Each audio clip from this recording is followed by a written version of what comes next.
अगला question, what would be the CI on ₹17,500 at the rate of 12% per annum after 2 years। अब बात compound interest की हो रही है। अभी तक हमने सारे क्वेश्चन सिंपल इंटरेस्ट के देखे। नाउ दैट अब कंपाउंड इंटरेस्ट की बात हो रही है, हमने कंपाउंड इंटरेस्ट का सिर्फ एक फॉर्मूला समझा, बट अब बेसिकली आके बात करते हैं कि कंपाउंड इंटरेस्ट है क्या। तो कंपाउंड इंटरेस्ट के केस में हमने जो थ्योरी की बात करी थी, तो कंपाउंड इंटरेस्ट कहता है कि भैया जो ब्याज मिलेगा उस ब्याज के ऊपर भी ब्याज दिया जाए।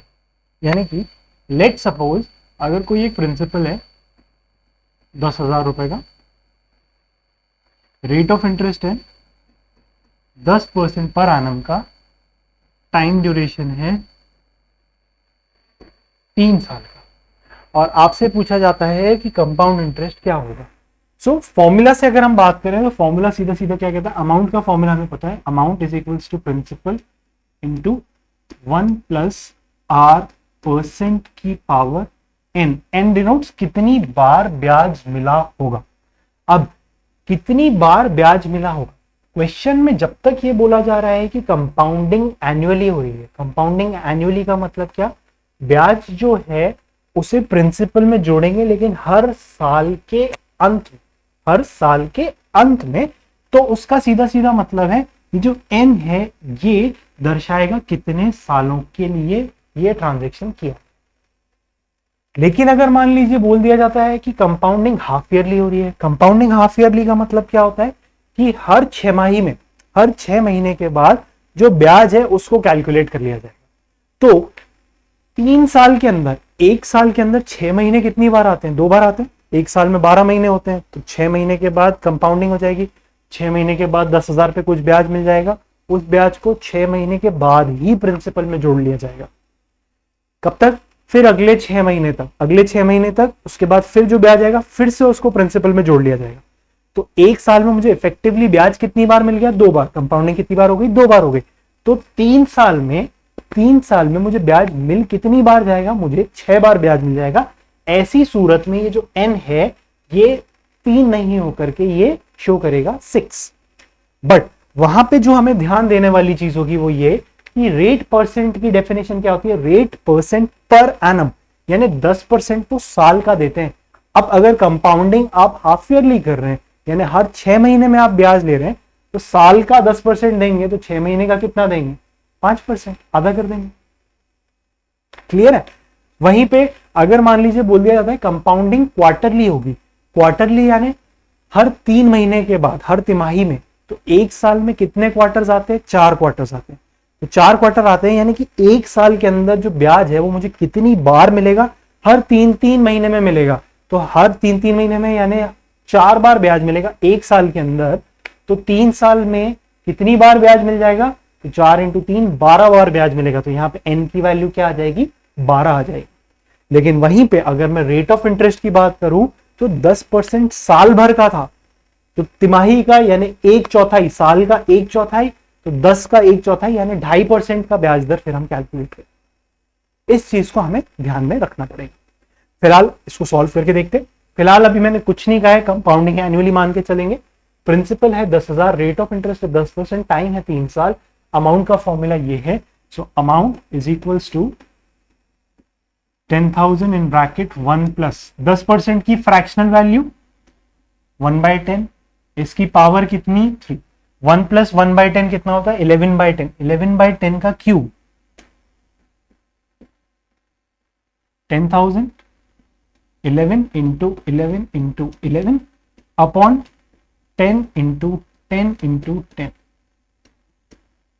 3 zeros 11 का स्क्वायर 121 इंटू 11, 11 का क्यूब होता है 1331, 1331, और एक 10 से मल्टीप्लाई होने की वजह से जो अमाउंट निकल के आ रहा है वो कितना आ रहा है 13,310।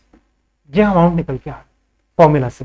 हमने पीछे देखा भी था जब एक एक स्टेप करके किया था, तब भी इतना अमाउंट निकल के आ रहा था।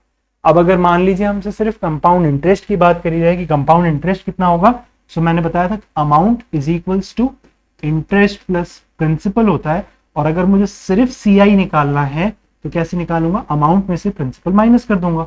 तो कंपाउंड इंटरेस्ट की वैल्यू कितनी आ जाएगी 13,310 माइनस 10,000 यानी कि सीआई की वैल्यू आ गई 3,310। इतने रुपए का कंपाउंड इंटरेस्ट मिला हो। सो एक तरीका इसको सॉल्व करने का ये है बाय फॉर्मूला, और फॉर्मूला मैंने आपको बता दिया। कंपाउंडिंग एनुअली क्या होती है, कंपाउंडिंग हाफ ईयरली क्या होती है, कंपाउंडिंग क्वार्टरली क्या होती है, हम ऑलरेडी बात कर ली।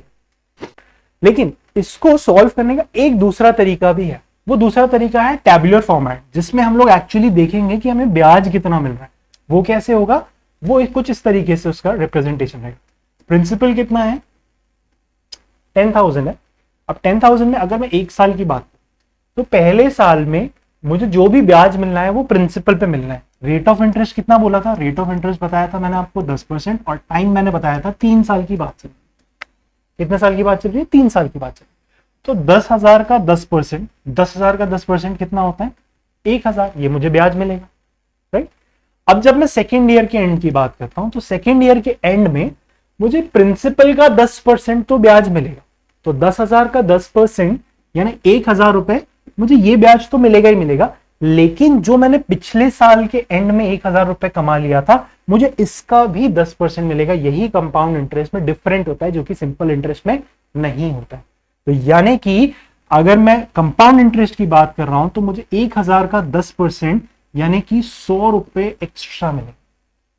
सो अगर हम कंपाउंड इंटरेस्ट और सिंपल इंटरेस्ट इसके डिफरेंस की बात करें तो ब्याज के ऊपर जो मिला हुआ ब्याज है, यही इन दोनों के बीच का डिफरेंस होता है। तो 2 साल के एंड में इस पर्टिकुलर केस में अगर डिफरेंस की बात की जाए तो कितना है, 100 रुपए का डिफरेंस रहा। क्लियर है। अब लेकिन क्वेश्चन में 3 साल तक की बात थी, तो थर्ड ईयर की और बात कर लेते हैं। थर्ड ईयर में मुझे कितना ब्याज मिलेगा, एक तो प्रिंसिपल पे ब्याज मिलेगा, 10,000 का 10% कितना होता है, 1,000 रुपए। तो एक ब्याज तो मुझे ये मिल गया। जो पहले साल के एंड में मुझे 1,000 रुपए मिला था, उसका 10% ब्याज मैं दोबारा लूंगा, क्योंकि ये 1,000 भी तो 2 सालों के लिए पड़ा है, एक बार इस साल के लिए, एक बार इस साल के लिए। तो इस साल का तो मिल गया, इस वाले साल का और लूंगा। तो इस 1,000 का 10% कितना आ जाएगा, 100 रुपए आ गया। अब जो सेकेंड ईयर के एंड में मुझे ब्याज मिल गया था, ये पैसा भी तो 1 साल तक सामने वाले के पास ही पड़ा हुआ है, इसका भी तो मैं ब्याज चार्ज करूंगा। तो इस वाले 1,000 रुपए का 10%, तो 10,000 का 10% कितना, 100 रुपए, ये और ब्याज आ जाएगा। और ये वाला जो 100 रुपए मिला था पिछले साल में, जो मेरे को हाथ में नहीं दिया गया था, बट मेरे अकाउंट में कैलकुलेट हो गया था कि इतना मुझे मिलना है, इस 100 रुपए का 10% भी तो मैं काउंट करूंगा। तो इस 100 का 10% यानी कितना, 10 रुपए। अब अगर हम टोटल ब्याज की बात करें तो टोटल ब्याज कितना निकल के आ गया, 1,000, 1,000, 1,000, 3,000, 100, 100, 100, 300 और 10। तो 3,310 रुपए ये हमारा टोटल कंपाउंड इंटरेस्ट चक्रवर्धी ब्याज निकल के आ गया। देख लीजिए आप ध्यान से, 13,310 था, जिसमें से कंपाउंड इंटरेस्ट निकालने के लिए हमने अमाउंट में से प्रिंसिपल को माइनस किया था, और वैल्यू ब्याज की कितनी निकल के आ गई थी, 3,310। और अभी भी ब्याज की वैल्यू कितनी निकल के आ रही है, 3,310। अब ऐसे में कभी भी अगर आपसे क्वेश्चन इस टाइप का पूछा जाता है कि सिंपल इंटरेस्ट और कंपाउंड इंटरेस्ट में डिफरेंस क्या होगा, तो आप ध्यान दे सकते हैं कि इस टेबल के अंदर, ये जो हमने एक फॉर्मेट बनाया है, इस टेबल के अंदर जो पहला वाला कॉलम है, ये वो ब्याज है जो मुझे प्रिंसिपल पर मिलता है। ये जो पहला वाला कॉलम है, ये वो ब्याज है जो मुझे प्रिंसिपल पे मिलता है, और प्रिंसिपल पर मिला हुआ ब्याज सिंपल इंटरेस्ट के बराबर होता है। प्रिंसिपल पर मिला हुआ ब्याज सिंपल इंटरेस्ट के बराबर होता है। दैट मीन्स कि पहला वाला जो भी कॉलम है, ये सिंपल इंटरेस्ट है, कंपाउंड इंटरेस्ट में भी कैलकुलेट होगा और सिंपल इंटरेस्ट के बराबर है। तो कभी भी अगर सिंपल इंटरेस्ट और कंपाउंड इंटरेस्ट के बीच के अंतर की बात की जाए, तो इस पूरे टेबल में से ये वाला पार्ट हटा दो, तो जो बचेगा वही सिंपल इंटरेस्ट और कंपाउंड इंटरेस्ट के बीच का डिफरेंस होगा। तो बच कितना रहा है, 100, 100, 100, 300, 300 और 10, 310 रुपए बच रहा है। यानी सिंपल इंटरेस्ट और कंपाउंड इंटरेस्ट का डिफरेंस कितना आ जाएगा, 310। क्लियर। इसके अलावा और कोई तरीका है कैलकुलेट करने का? हाँ जी, इसके अलावा भी एक तरीका और है कैलकुलेट करने का।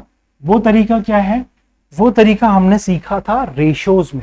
रेशो में जब हम मर्जिंग अप ऑफ रेशोज सीख रहे थे, मर्जिंग अप ऑफ रेशोज क्या कहता था कि अगर ए और बी इसका अनुपात है 2:3, बी और सी इसका अनुपात है 4:3, और सी और डी इसका अनुपात है 1:2, तो ए बी सी डी को अगर मुझे डायरेक्ट एक रेशियो बनाना हो, A:B:C:D, अगर मुझे डायरेक्ट एक रेशियो बनाना हो तो वो रेशियो कैसे बनाते थे हम? मर्ज करके। मर्जिंग कैसे करते थे? 2:3 ऐसे लिख दिया। बी और सी का रेशियो क्या है? 4:3 ऐसे लिख दिया। सी और डी का रेशियो क्या है? 1:2 ऐसे लिख दिया। अब ये जो भी खाली जगह बची हुई है, जो भी ब्लैंक स्पेसेस बची हैं, उनको फिलअप करना है। किससे फिलअप करेंगे? एक ऐसी संख्या से जो कि उसके ठीक एडजेसेंट हो। इस ब्लैंक स्पेस के ठीक बगल में ये वाला 3 है तो इधर पे भर दिया मैंने 3। इस ब्लैंक स्पेस के बगल में ये वाला 3 है तो मैंने भर दिया 3। इस ब्लैंक स्पेस के बगल में क्या है? 3। इसके बगल में 1, इसके बगल में 1 और इसके बगल में क्या है? 4। अब ये मेरे पास 4 कॉलम्स आए हैं, इन्हें मैं वर्टिकली मल्टीप्लाई कर लूं। लेकिन मल्टीप्लीकेशन से पहले मैं देख सकता हूं कि अगर कुछ कॉमन हो तो उसे कैंसिल आउट कर लो। इधर पे 2 2 2 है, इधर पे 3 और 4 है, इधर पे 3 और 3 है, यानी 2 नहीं है और 3 इधर पे नहीं है, तो कहीं पे भी कुछ भी कॉमन नहीं दिख रहा। तो सीधा सीधा मर्ज करने के लिए 4 × 2 8, 3 × 4 12, 3 × 3 9 और 3 × 3 9 × 2 18। जो रेशियो बन के आ रहा है ए बी सी और डी का, वो रेशियो क्या बन के आ रहा है? 8:12:9:18। ये हमने मर्जिंग अप ऑफ रेशियोज में सीखा था। अब सवाल उठता है कि इसे कंपाउंड इंटरेस्ट में कैसे अप्लाई करेंगे। तो इसे कंपाउंड इंटरेस्ट में अप्लाई करने के लिए हमें सिर्फ एक छोटा सा कॉन्सेप्ट समझना है। वो छोटा सा कॉन्सेप्ट है कि मान लीजिए अगर आपको रेट ऑफ इंटरेस्ट दिया है 25%, 25% का रेट ऑफ इंटरेस्ट दिया है, जिसकी फ्रैक्शनल वैल्यू कितनी होती है? 1/4, और आपको टाइम बता दिया गया है 3 ईयर्स, 3 साल तक के। तो कंपाउंड इंटरेस्ट में हो क्या रहा होगा? 25% का रेट ऑफ इंटरेस्ट है। रेट क्या होता है? रेट होता है 1 साल में मिला हुआ ब्याज विद रिस्पेक्ट टू प्रिंसिपल। 1 साल में ब्याज मिल रहा है 1 रुपए और प्रिंसिपल कितना है? 4 रुपए। यानी कि प्रिंसिपल 4 रुपए है और जो अमाउंट था at the end of first year वो 1 रुपए प्लस होके हो जाएगा, यानी अमाउंट कितना हो जाएगा? 5 रुपए हो जाएगा। यहां तक क्लियर है हम लोग?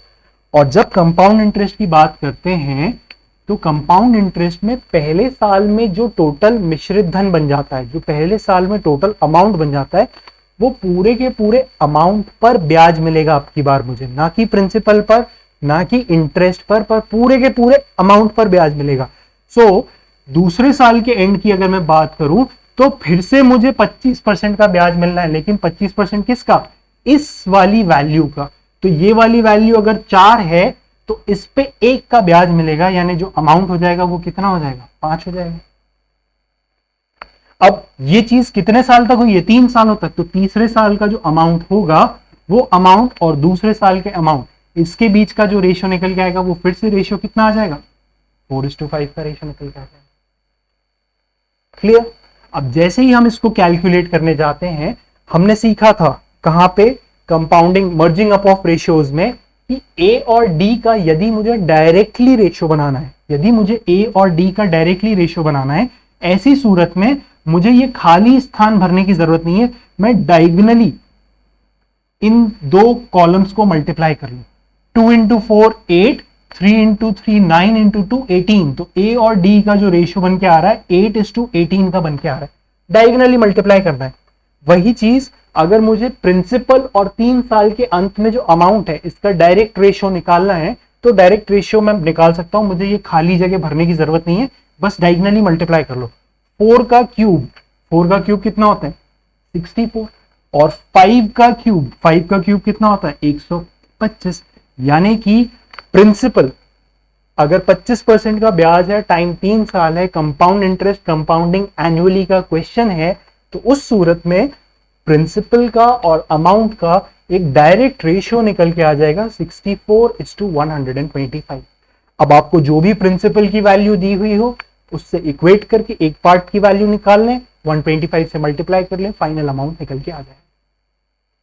तो अगर आपको अब याद हो कि मैंने रेशियो की फर्स्ट क्लास में प्रॉमिस किया था कि रेशियो स्टार्ट तो कर रहे हैं लेकिन आखिर तक चलेगा, compound interest, speed time distance, data interpretation, हर जगह वो लगने वाला है।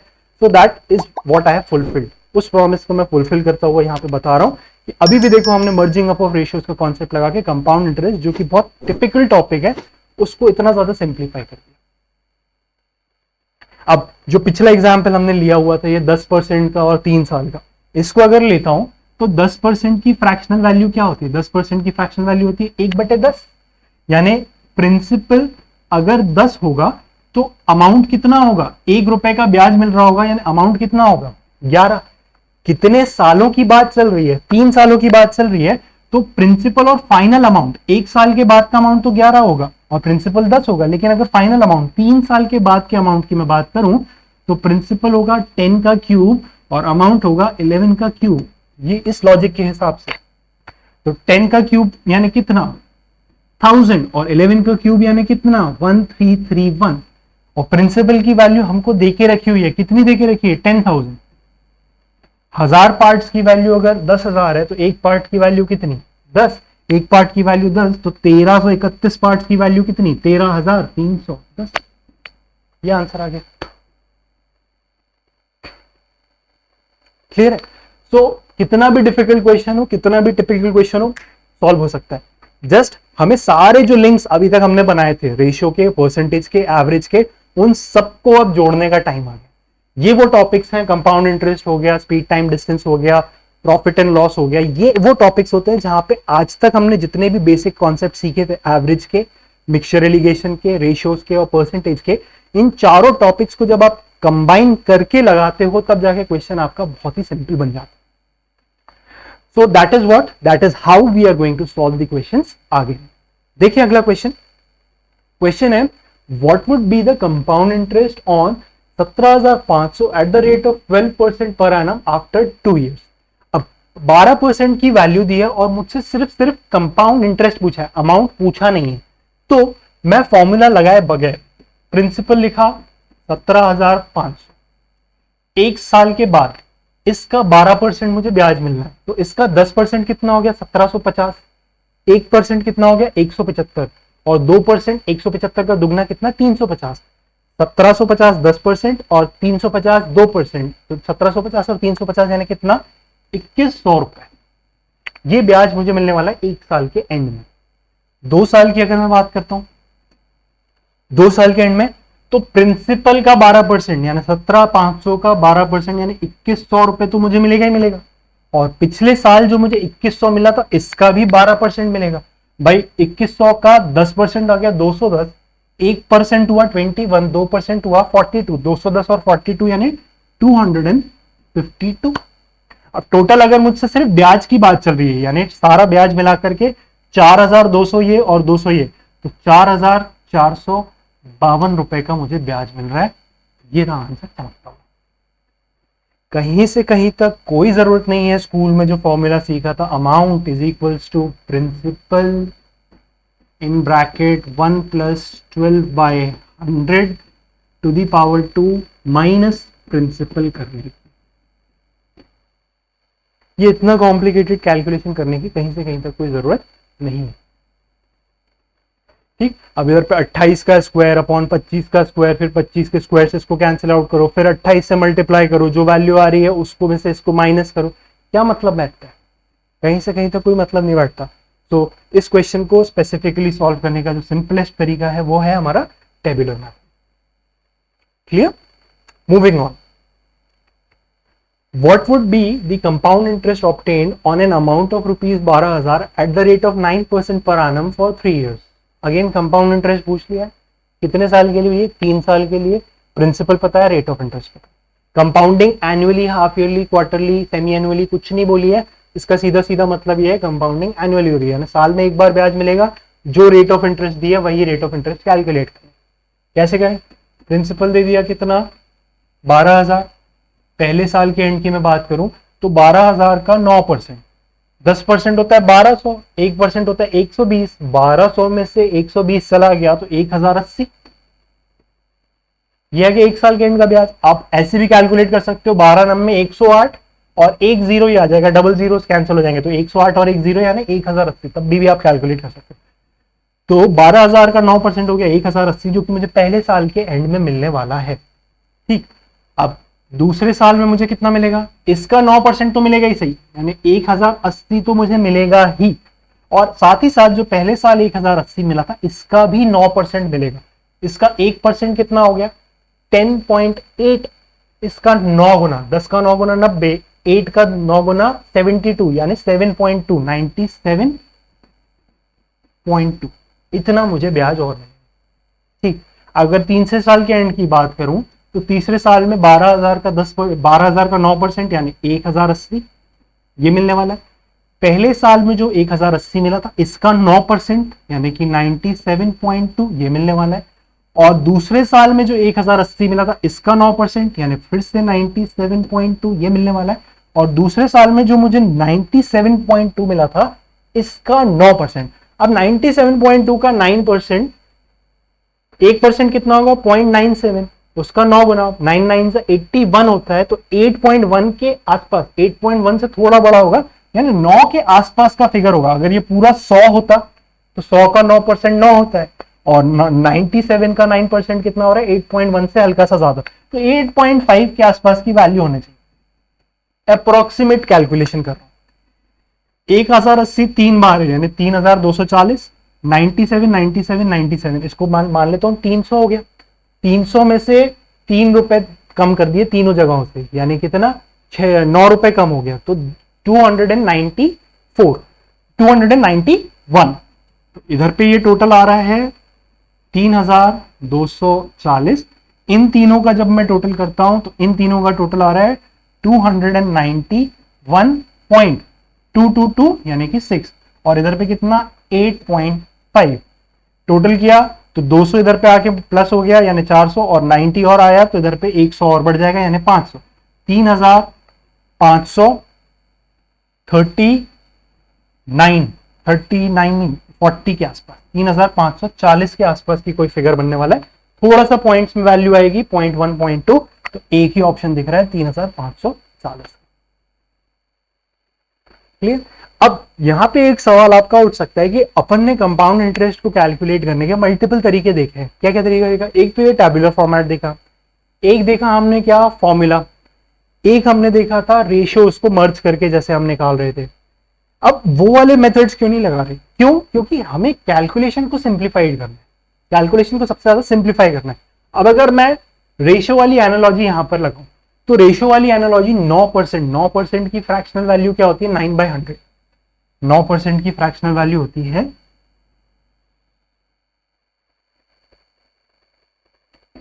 9/100। इसका मतलब जो प्रिंसिपल होगा वो यदि 100 रुपए है तो जो अमाउंट होगा वो 9 रुपए का ब्याज लेकर के कितना हो जाएगा 109 हो जाएगा। कितने साल के एंड में? 1 साल के एंड में। कितने साल की बात चल रही है? 3 साल की बात चल रही है। तो 100 का क्यूब और 109 का क्यूब, ये रेशियो आ जाएगा किसका? प्रिंसिपल और अमाउंट का। अब ऐसी सूरत में 100 का क्यूब तो निकालना बहुत सिंपल है, लेकिन 109 का क्यूब मुझे नहीं लगता हमें याद है। 109 का स्क्वायर निकालना बहुत सिंपल होता है। क्या होता है 109 का स्क्वायर? 11881। कैसे निकाला भाई? 109 है, 100 से कितना ऊपर है 9, तो उसमें 9 ऐड कर दो 118 हो गया, और 9 का स्क्वायर 81, 118 और 81 11881। सिंप्लीफिकेशन भी हम ऑलरेडी सीख चुके हैं। सो स्क्वायर तक तो ठीक था, लेकिन क्यूब इतने बड़े नंबर्स के हमें याद नहीं है ना, इसकी कोई हमारे पास ट्रिक है। सो जब नंबर इतना बड़ा हो जाएगा ऐसी सूरत में हम लोग क्यूब्स याद नहीं रख पाते हैं, तो उस तरीके से इस क्वेश्चन को सॉल्व करने का कोई सेंस नहीं होता। इसी वजह से मैंने कहा है कि 20 तक एटलीस्ट क्यूब्स याद कर लें, सो दैट जहां पे हम ये तरीका लगा सके, जहां पर भी हम अप्लाई कर सके, वहां पे एटलीस्ट हम कर पाए। क्लियर? सो इस पर्टिकुलर टाइप के क्वेश्चन को करने का सिंपलेस्ट तरीका जो था वो था टैबुलर फॉर्मेट से इसको करें। मूविंग ऑन, अगला question, what would be the compound interest obtained on an amount of ₹4,800 at the rate of 5% पर एनम फॉर 3 years? सिंपल वही का वही क्वेश्चन है, सिर्फ डेटा चेंज कर दिया। प्रिंसिपल कितना है 4,800। एक साल के एंड की अगर मैं बात करता हूं, अब 5% की फ्रैक्शनल वैल्यू क्या होती है 1/40। 5% की फ्रैक्शनल वैल्यू क्या होती है 1/20। तो 1/20 यहां पे मैं वो वाला तरीका लगाने की कोशिश कर सकता हूं कि 3 साल के एंड की बात चल रही है, यानी 20 का क्यूब और 21 का क्यूब। तो 20 का क्यूब मुझे पता है कितना होता है 8,000 होता है। 21 का क्यूब कितना आता है 9261। अब 8,000 रेशियो के पार्ट्स हैं, इसकी ट्रू वैल्यू कितनी देके रखी है 4800। तो एक पार्ट की ट्रू वैल्यू कितनी 4800 डिवाइडेड बाय 8000। और हमें कितने पार्ट्स की वैल्यू निकालनी है, 9261। अब ये तो अमाउंट है, मुझसे सिर्फ इंटरेस्ट पूछा गया है, तो इंटरेस्ट कितना होगा, इन दोनों के बीच का डिफरेंस 8000 और 9261, इसके बीच का जो डिफरेंस आता है वो कितना आता है, 1261। तो मैं सिर्फ इंटरेस्ट निकालता हूं, 1261 पार्ट्स की वैल्यू कितनी होगी, तो 4800 डिवाइडेड बाय 8000 मल्टीप्लाइड बाय 1261, दो जीरोस कैंसिल, 16 के टेबल में आ जाता है 5 बार में, और 16 के टेबल में आ जाता है कितनी बार में, 3 बार। अब 5 से अगर मैं कैंसिल आउट करूं, या पहले इसका 3 गुना कर लूं, बाद में 5 से कैंसिल आउट कर लूंगा, 12 तिया 36, 6 तिया 18, 3783, 3783 डिवाइडेड बाय 5। 5 से डिवाइड करना सिंपल होता है, डेसिमल प्लेस को एक प्लेस लेफ्ट शिफ्ट करो और नंबर का दुगना कर दो, तो 378 का दुगना 756.6, इसकी वैल्यू आ जाएगी 756.6, और हमें ऑप्शन कहां दिख रहा है, ऑप्शन डी 756.6, ये हमें दिख रहा है। ये तरीका अभी हम लगा सकते थे, क्यों, क्योंकि 5% की फ्रैक्शन वैल्यू क्या है, 1/20, दैट मींस 20 का क्यूब और 21 का क्यूब, और 21 का क्यूब जनरली हमें याद होता है 9261, तो हम ये यहां पे अप्लाई कर सकते थे। बट मान लीजिए नंबर्स ऐसे हैं कि हम क्यूब्स नहीं निकाल सकते, तो again back to basics, table बनाएंगे। 4800 इसका 5%, 4800 का 10% हो गया 480, आधा करा 240, ये 5% हो गया पहले साल के एंड में। दूसरे साल के एंड में 240 तो मिल रहा है, और साथ ही साथ जो पहली बार 240 मिला था इसका 5%, 10% हो गया 24, आधा 5% हो गया 12। तीसरे साल के एंड में 240 तो मिलेगा, और पहले साल में जो 240 मिला था इसका 5% 12 रुपए मिलेगा। दूसरे साल में जो 240 मिला था इसका 5% 12 मिलेगा, और पहले साल में जो 12 रुपए मिला था इसका भी 5% यानी कि 0.6 ये भी मुझे मिलेगा। सो टोटल मुझे कितना मिल रहा है, 240 का 3 गुना यानी 720, और 12 का 3 गुना यानी 36, 720 और 36 756.6, 756.6 अगेन हमारा आंसर। दोनों मेथड्स में से कौन सा मेथड सिंपलर लगा आपको, आप खुद देख सकते हैं। अगर सिर्फ इंटरेस्ट की बात करी जाए तो टेबुलर मेथड थोड़ा सिंपल होता है, लेकिन अगर अमाउंट की बात की जाए तो जनरली ये वाला मेथड ज्यादा सिंपल लगता है। अगला क्वेश्चन है, what would be the compound interest obtained on an amount of 12,500 at the rate of 12% per annum for 2 years। Again same वही क्वेश्चन, टेबुलर मेथड से चले। 12,500 का प्रिंसिपल दिया है, रेट ऑफ इंटरेस्ट बताया मुझे 12% का, और 2 साल की बात करी, और सीआई मुझसे पूछा है। तो पहले साल के एंड में 12,500 का 10% कितना, 1250, 1%, 125, 2%, 250, 1250 और 250 यानी 1500 रुपए 12,500 का 12% हो गया, ये एक साल के एंड में। दूसरे साल के एंड में बात करूं तो 12,500 का 12% यानी 1500, ये तो मिलना ही मिलना है, और साथ ही साथ जो पहली बार 1500 मिला था इसका भी 12% मिलेगा, 1500 का 12% यानी कितना, 180। टोटल ब्याज कितना मिल गया, 1500 1500 3000 और 180 यानी 3180 रुपए मुझे टोटल ब्याज। ऑप्शन नंबर 1 क्लियर हो रहा है। कंपाउंड इंटरेस्ट बहुत सिंपल हो सकता है हमारे लिए, बस हमें सिर्फ सही अप्रोच पता होनी चाहिए कंपाउंड इंटरेस्ट को सॉल्व करने की। अगला क्वेश्चन देखिए, the difference between simple and compound interest on sum of ₹10,000 is 64 for 2 years, find the rate of interest.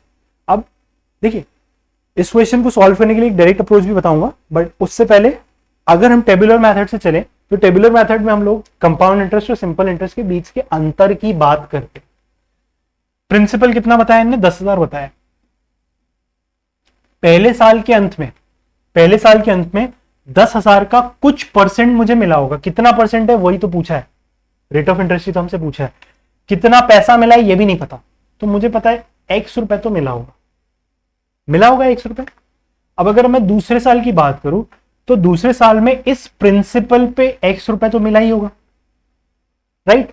और ये जो पहले साल में x रुपए मिला था इसके ऊपर कुछ रेट ऑफ इंटरेस्ट मुझे मिला होगा, कितना रेट ऑफ इंटरेस्ट, उतना ही रेट ऑफ इंटरेस्ट जितना इस 10,000 पे यहां मिल रहा है मुझे, उतना ही रेट ऑफ इंटरेस्ट इस x पे भी मिल रहा होगा, जो कि कितने के बराबर होगा, जो कि बराबर होगा कंपाउंड इंटरेस्ट और सिंपल इंटरेस्ट के बीच के अंतर के, कंपाउंड इंटरेस्ट और सिंपल इंटरेस्ट के बीच के अंतर के। क्यों? क्योंकि कंपाउंड इंटरेस्ट और सिंपल इंटरेस्ट में हम ऑलरेडी बात करके आए हैं कि जो पहला वाला कॉलम होता है ये तो दर्शाता है सिंपल इंटरेस्ट में कितना पैसा मिला है, उसके बाद की जो सारी वैल्यूज होती हैं वो बताती हैं कि एक्स्ट्रा पैसा क्या आया है। वो जो एक्स्ट्रा पैसा है वही तो डिफरेंस होगा सिंपल इंटरेस्ट और कंपाउंड इंटरेस्ट का। सो एक्स्ट्रा आया है 64 रुपीज। सो अगर मैं बात करूं रेट ऑफ इंटरेस्ट की, तो रेट ऑफ इंटरेस्ट क्या होगा? रेट ऑफ इंटरेस्ट क्या होगा? इंटरेस्ट अपॉन प्रिंसिपल, यही होगा। इंटरेस्ट कितना था? x रुपए का था, अपॉन प्रिंसिपल क्या था? 10,000 था। और अगर मैं इधर पे बात करता कि ये जो 64 रुपीज का मुझे ब्याज मिला है, ये भी तो उतना ही R% मिल रहा होगा इस x का। यानी ये जो 64 का ब्याज मिला है, यदि मैं इसको कंपेयर करूं x से, तो ये भी तो इसी R% के बराबर होना चाहिए, हाँ या ना? भाई क्या करते थे अभी तक हम लोगों ने? पिछले क्वेश्चंस में क्या किया?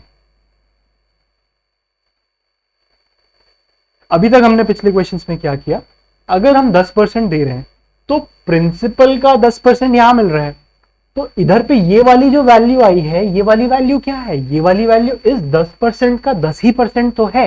यानी रेट ऑफ इंटरेस्ट ये 1000 इस 10,000 का जितना परसेंट है, 1000 10,000 का जितना परसेंट है उतना ही तो 100,000 का परसेंट है।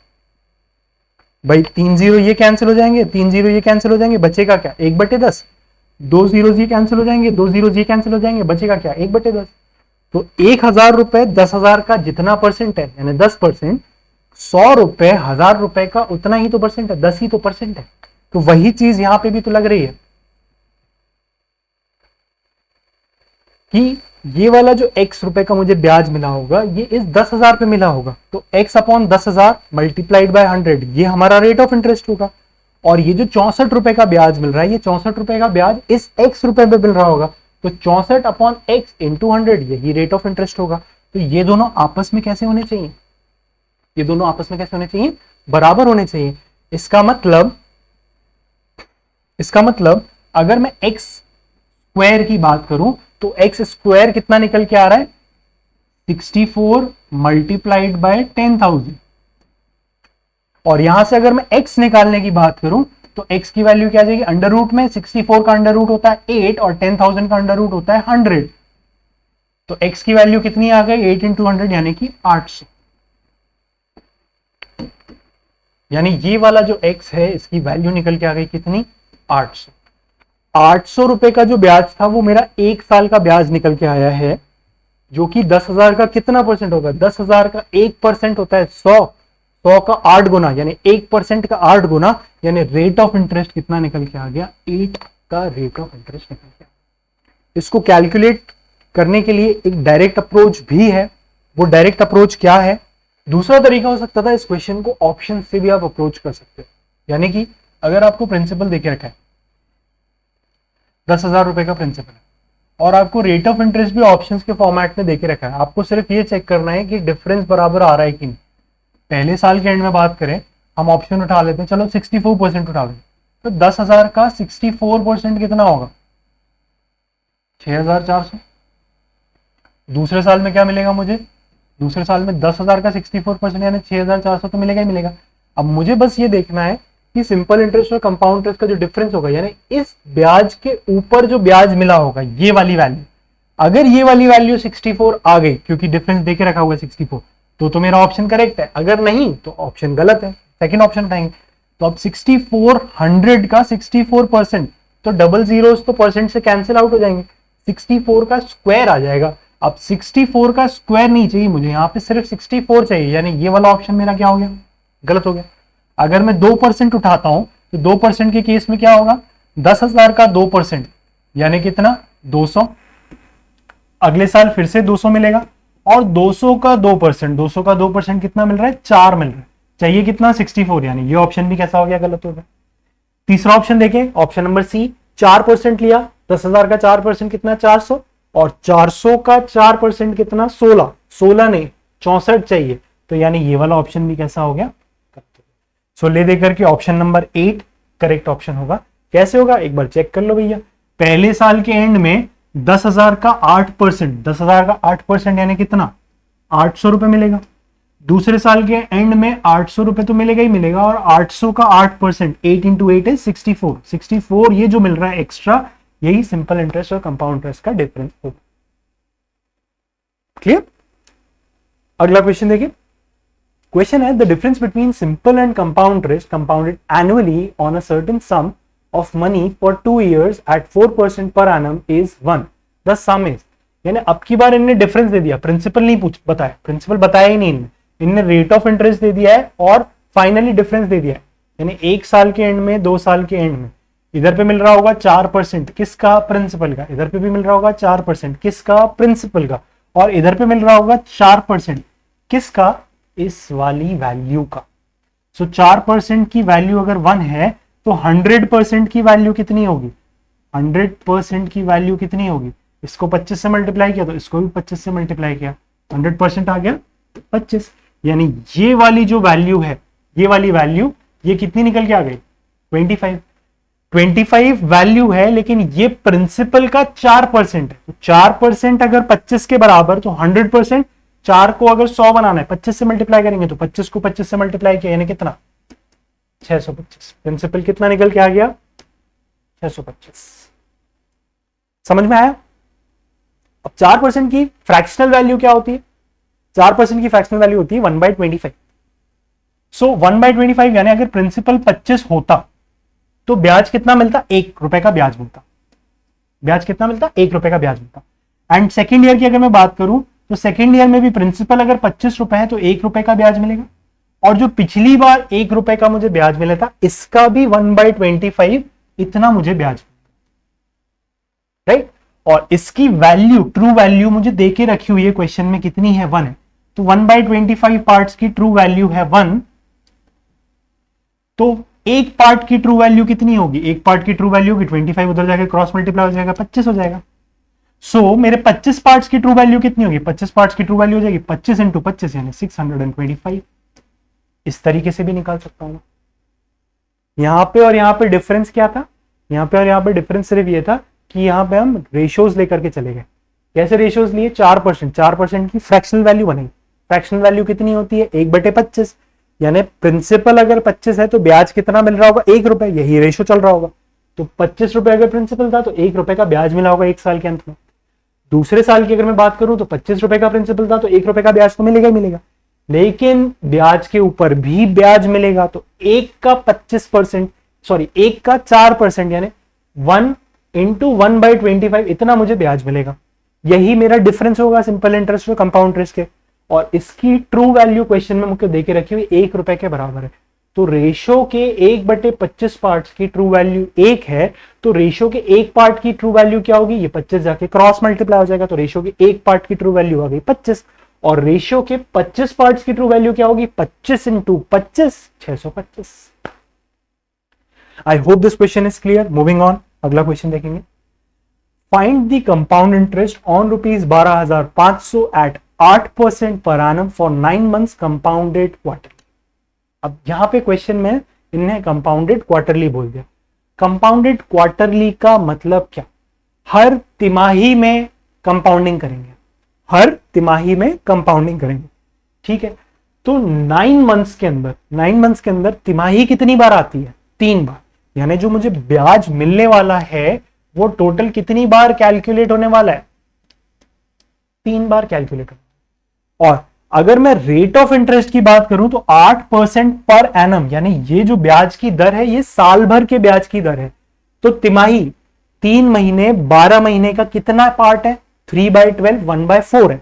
तो 8% नहीं मिलकर के 8% का 1/4 यानी 2% ही ब्याज मुझे बार बार कैलकुलेट करना पड़ेगा। सो इस पर्टिकुलर क्वेश्चन में टोटल मुझे ब्याज कैलकुलेट 3 बार करना है, लेकिन रेट मुझे 8 नहीं लेकर के कितना लेना है, 2% का। और प्रिंसिपल मुझे देके रखा हुआ है कितना है, 12,500। अब आई डोंट थिंक क्वेश्चन में कुछ भी बचा। 12,500 का 2% कितना हो जाएगा, 250। सेकेंड ईयर में 250 तो मिलना ही है, लेकिन 250 का 2% और मिलेगा, तो 250 का 2% कितना हो जाएगा, 5 रुपए। 1% कितना होगा 2.5, उसका दुगना 5 रुपए।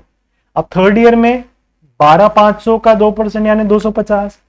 पहले साल में जो 250 मिला था इसका 2% यानी 5 रुपए। दूसरे साल में 250 रुपए जो मिला था इसका 2% यानी फिर से 5 रुपए। और तीसरे साल में ये वाला जो 5 रुपए मेरे को दूसरे साल के एंड में मिला था इसका भी 2%। तो 5 का 2% कितना होगा 0.1। इतने रुपए मुझे मिलने वाले। तो टोटल मुझे कितना मिला 250 250 250 750 और 15 765.1। इतने रुपए मुझे ब्याज के तौर पे मिलेगा, जो कि ऑप्शन नंबर सी है। क्लियर? अगला क्वेश्चन देखिए। क्वेश्चन है find the compound interest on ₹32,000 at 20% per annum for 1 year compounded half year. अब एक साल में हाफ ईयर कितनी बार आता है 2 बार आता है, यानी 2 बार ब्याज की कैलकुलेशन करेंगे। अब 20% पर एनम था, यानी साल भर का 20% देंगे तो हर आधे साल में कितना 10% ही कैलकुलेट होगा। तो 32,000 इसका 10% यानी 3200 एक साल के एंड में। सेकेंड ईयर के एंड में फिर से बात करूं तो 32,000 का 10% यानी 3200 और 3200 का 10% यानी 320। तो टोटल कितना हो गया 32 32 6400 और 300 यानी 6720 रुपए का ब्याज मिलेगा 2 साल के एंड में, यानी ऑप्शन नंबर बी हमारा correct option. I hope this is clear.